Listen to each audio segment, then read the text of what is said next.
اللہ نے حضرت نوح علیہ السلام کو ان کی مشرک قوم کی طرف مبعوث کیا، مگر مسلسل کفر کی وجہ سے اللہ نے حضرت نوح علیہ السلام کو کشتی بنانے کا حکم دیا، اور پھر ایک عظیم طوفان سے پوری دنیا کے کفار ہلاک کر دیے گئے۔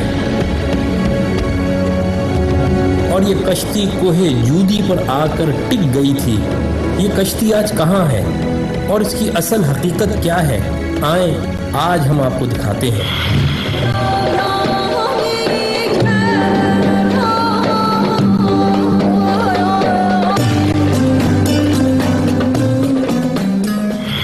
آج سے کم و بیش 50 سال قبل جب ترکی کے ایک پہاڑ پر کچھ مہم جوؤں نے اس کشتی کو دریافت کر کے اس کی تصاویر اخبارات میں جاری کی، تو پوری دنیا میں یہودیوں، عیسائیوں اور نام نہاد روشن خیال دہریوں کے درمیان ایک بڑی بحث کا آغاز ہوا۔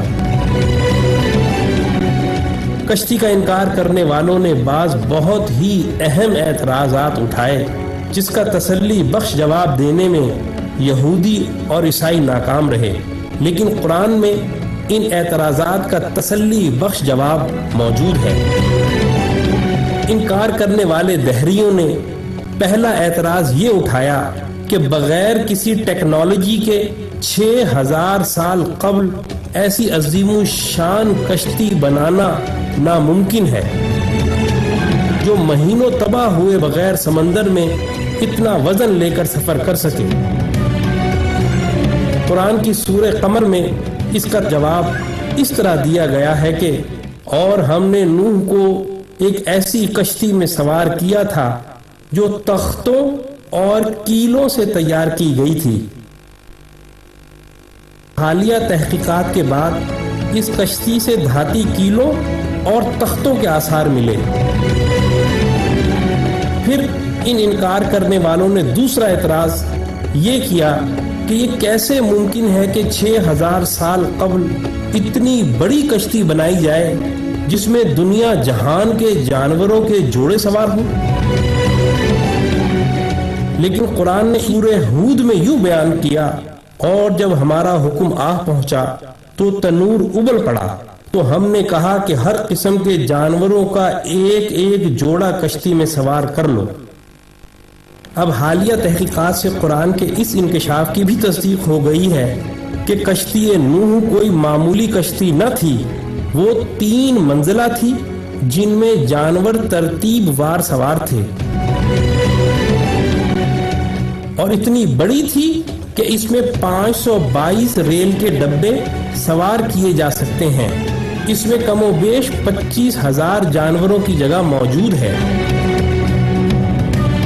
پھر ان دہریوں نے تیسرا اعتراض یہ اٹھایا کہ اتنے عظیم الشان طوفان میں اتنی عظیم الجثہ کشتی بغیر لنگروں کی مدد کے تیر ہی نہیں سکتی، لیکن اللہ اس اعتراض سے واقف تھا، اسی لیے اس نے سورہ ہود میں فرمایا، اور نوح نے کہا کہ کشتی میں سوار ہو جاؤ، اللہ ہی کے نام سے اس کا چلنا ہے اور اسی کے نام سے اس کا لنگر انداز ہونا ہے۔